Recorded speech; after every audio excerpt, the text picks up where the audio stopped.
دیکھیں Peoples party number 1 کسی سے اس لیول پر اس حیثیت میں جواب دہ نہیں ہے. کوئی الائنس میں دوسری پارٹی کسی کے آئین کے تحت بھی ان کے آئین کوئی بنا ہوا نہیں ہے جس میں وہ ہمیں اس طرح کی یا کسی اور پارٹی کو چارج شیٹ دے سکیں. تو نمبر 1 تو یہ ہے.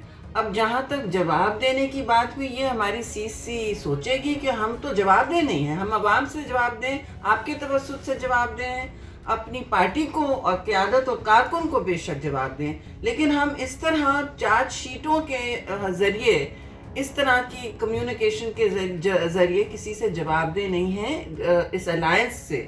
مگر ہم ضرور چاہتے ہیں کہ گفت و شنید اگر ہوتی تو ایک ایسے ماحول میں ہوتی جہاں سب کا ایک مساوی حق ہوتا ہے، جہاں پارٹیاں برابری کی حیثیت سے ایک دوسرے سے ایک کمفرٹیبل ایٹماسفیئر میں بات کریں، اور یہ نہ کہا جائے کوئی بات کھلے تو یہ تو سیٹلڈ ایشو ہے، یہ اس پر نیگوسیشن، اس پر ڈسکشن نہیں ہو، چاہے وہ استعفے ہوں، چاہے وہ کوئی اور بات ہو، لیڈر آف اپوزیشن کی بات ہو. جو میں واضح کروں گی، جو شاید لوگوں کو پتہ نہیں ہے، کہ پیپلز پارٹی کی 21 ممبر کی جو میجورٹی ہے، اکثریت ہے، اس کی بنیاد پر ہی رولز کے مطابق، ساری پارلیمانی روایات کے مطابق، جیسے پچھلے ادوار میں ہوا ہے، نون لیگ کی اپنی میجورٹی تھی، ہم نے بالکل کویسچن نہیں کیا. اب ان کا پبلک اکاؤنٹس چیئرمین شپ بھی انہوں نے لی ہوئی ہے، نیشنل اسمبلی میں لیڈر آف اپوزیشن دیا، بے شک سراخوں پر ان کی اکثریت تھی، لیکن تینوں ہاؤسز میں یہاں ہماری اکثریت وہ بھی ان کو دی جائے،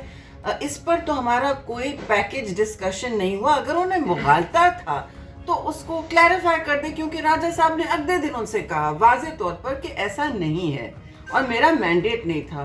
اس کے بعد انہوں نے مستقل مزاجی سے کہا ہے کہ بڑی ہٹ دھرمی سے افسوسناک کہ یہ سیٹلڈ ایشو ہے. اب کون پی ڈی ایم میں دراریں ڈال رہا ہے، کون نہیں، یہ تو میں آپ پر چھوڑتی ہوں. ہم اس چیئرمین بلاول اس کے بانی تھے، آپ کو یاد ہوگا. بڑی تگ و دو کر کے یہ میٹنگز بلائی گئیں تاکہ ہم متحرک ہوں اور سلیکٹڈ سرکار کو جواب دہ کریں، اور جواب دہ تو وہ ہو نہیں رہے، لیکن ان کو اب اس پاکستان کو جس نہج پہ لے آئے ہیں اب ہٹائیں، کیونکہ وہ جو صورتحال ہے وہ ایسی نہ ہو جائے کہ کوئی اور سنبھال نہ سکے. آپ دیکھیں قرضوں کا حجم کہاں تک پہنچ رہا ہے. 2022 میں 94% ہو جائے گا آپ کے شرح نمو جی ڈی پی کا.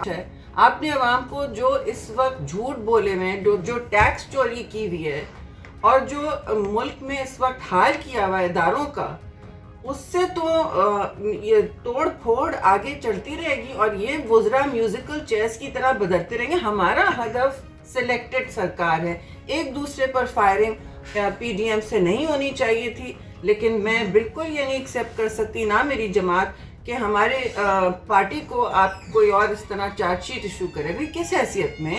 چارج شیٹ تو ہماری جماعت اور کارکن اور قیادت ان پر کرنے تیار ہو سکتی ہے. پوچھ سکتے ہیں کہ جی خیبر پختونخوا نے آپ نے کیوں ہمارا سینیٹر گرایا، کیوں نہیں کوآپریٹ کیا. ہم ہر جگہ اتارتے رہے جہاں جہاں، کیونکہ یہ ایک اتحاد ہے، جہاں آپ کی سیٹیں زیادہ ہیں وہاں ہم ودرا کریں گے. اب ہم نے پوچھا آپ سے پبلک میں کہ آپ نے پنجاب میں کیا کیا. پنجاب میں جس طرح آپ نے انپوز سارے جو آپ جن کو آپ بنانا چاہتے ہیں وہ انپوزڈ آئے ہوئے، وہ کیسے؟ اگر ہم نے یہ کیا ہوتا تو واویلا مچا ہوتا. ہم نے اگر نون کے انڈیپینڈنٹ گروپ، وہ نون ہی کے ہیں، دلاور صاحب نون سے آئے ہوئے ہیں، دلاور صاحب اور کہیں سے نہیں آئے ہوئے، ان کے ساتھ 3 لوگ ہیں جو وہ لانا چاہتے ہیں. وہ پارلیمنٹری فرنٹ بینچز پہ اب بیٹھے ہیں اپوزیشن میں، کیونکہ اب وہ اپنی حیثیت رکھتے ہیں. یہ سیاست ہوتی ہے اور وہ کر رہے ہیں، اور ان کو کیوں نہ لیں ہم، کیونکہ ان کے ساتھ 3 اور انڈیپینڈنٹ ہیں. ہم فاٹا کے ممبرز کیوں نہ لیں، ہمیشہ لیتے ہیں. اور نیشنل اسمبلی میں جس طرح انہوں نے کس کو لیا، کیوں نہیں لے. نون لیگ بھی وہاں لے رہی تھی لوگوں کو، جیلانی صاحب کو جتانے کے لیے، سب کے دل سے سب کام کر رہے تھے. اسی طرح ہوتا ہے، آپ نو کانفیڈنس لائے اور ٹکا کے لائے. بائی الیکشنز میں ہم نے ہرایا ان کو، جو یہ الائنس کی بہت بڑی جماعتیں نہیں کرنا چاہ رہی تھی. نہیں، میدان تو نہیں چھوڑ سکتے. اب آپ ہم سے کہہ رہے ہیں سینیٹ الیکشنز نہیں رن کرو، نیشنل اسمبلی میں نو کانفیڈنس نہیں، وہاں اسپیکر کا کریں، وہاں عمران خان کا کریں، پنجاب میں بزدار کا کریں. ان کی ٹانگیں لڑکھڑائی ہوئی ہیں، یہ تو بالکل ہوا میں ہل رہے ہیں. اور ایک جھونکا آئے گا پی ڈی ایم کا یونائٹڈ تو کیا سے کیا نہیں ہو جاتا. لیکن وہ ہمیں دیوار سے لگا کے کہہ رہے استعفے فوری طور پر اس میں اور کوئی ڈسکشن نہیں ہو سکتا. ہم آپ کو مہلت دے رہے ہیں, چارج شیٹ دے رہے ہیں, اور پھر کہہ رہے ہیں کہ آپ نہیں بنائیں گے, آپ کی اکثریت ہے. واٹ از دس؟ یہ تو نہیں کہیں ہو سکتا. کوئی دیکھیے, جمہوری جو نظام کے تحت آپ کام کریں, اس طرح ڈکٹیشن, کسی کو اس ڈکٹیشن کے ماحول میں جمہوری الائنسز نہیں چل سکتے. ہم چاہتے ہیں کہ وہ چلے, اور ہم کہیں گے سب کو کہ ایک دوسرے کو کہ آپ ریشنل منطقی بات سوچیں, آگے کا سوچیں کہ ملک کو کہاں لے جانا ہے, آگے کا سوچیں عوام کو کیا شکل دکھانی ہے.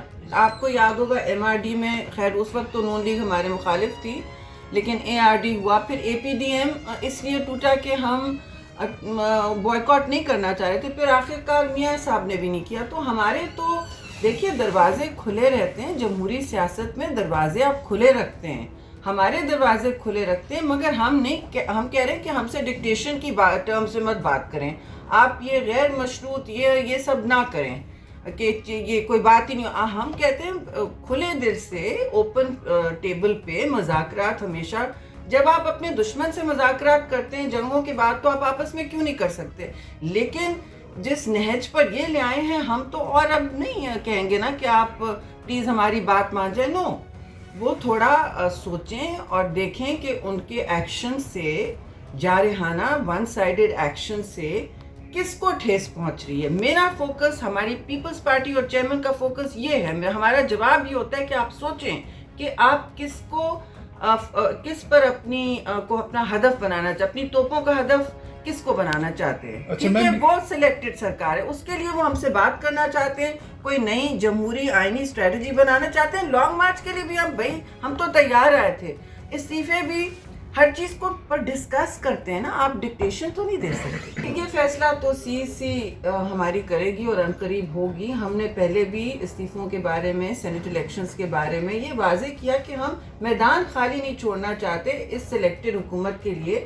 ایسا نہ ہو, آپ آئین پڑھ لیں, رولز پڑھ لیں, ایسا نہ ہو کہ جب ہم نکلیں وہاں سے, ساری جمہوری جماعتیں نکلیں وہاں سے, وہ اٹھا کے ہمارے جد و جہد جو 20 سال کے ثمرات ہیں, 18ویں ترمیم 1973 کا جو آئین کی شکل میں واپس آیا ہے, اور بہت سے NFC ایوارڈ ہیں, چھوٹے صوبوں کے حقوق ہیں, وہ تو بلڈوزر چلا دیں گے. تو ہمیں بھی سوچنا ہے کہ دیکھیے ہم کس طرح, اب ہمارے ایکشنز کا پھر کیا نتیجہ ہوتا ہے, اینڈ گیم دیکھنا پڑتا ہے. تو اس کا سوال, اس جواب ہمیں ملتا نہیں تھا کہ جی اس کے بعد کیا ہوگا. جی میڈم, یہ فرمائیے کہ وزیر اعظم عمران خان اب یہ کہہ چکے ہیں 2 روز پہلے کہ اب مجھے PDM سے کوئی خطرہ نہیں ہے.